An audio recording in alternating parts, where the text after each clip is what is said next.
नमस्कार मित्रांनो, आताचा व्हिडिओ बनवण्याचं कारण म्हणजे मला आत्ताच एका पोलीस अधिकाऱ्याचा फोन आलेला, जो की वाल्मिक कराडच्या घराची झडती घेण्याच्या टीममध्ये होता. मित्रांनो, त्यांनी मला सांगितलं की तुम्ही एवढाच प्रश्न विचारा मीडियाला आणि जनतेला. तुमच्या माध्यमातून तुमचे फॅन फॉलोअर्स खूप वाढलेले आहेत यूट्यूबला, इंस्टाला आणि फेसबुकला.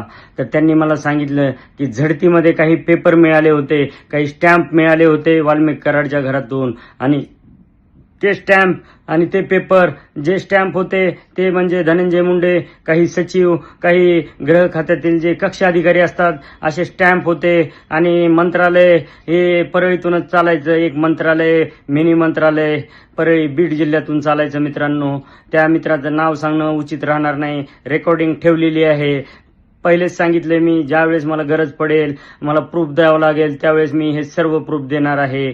आणि दुसऱ्या एका अधिकाऱ्याचा फोन आलेला की तुम्हाला महाराष्ट्र शासनात परत घेणार आहेत, म्हणजे गृह खात्यात, तर तुम्ही असं का वागता आणि तुम्हाला रोजीरोटीची गरज नाही का, आणि तुम्हाला करायचंच आहे तर मग राजीनामा द्या आणि मग या सगळ्या गोष्टी करा.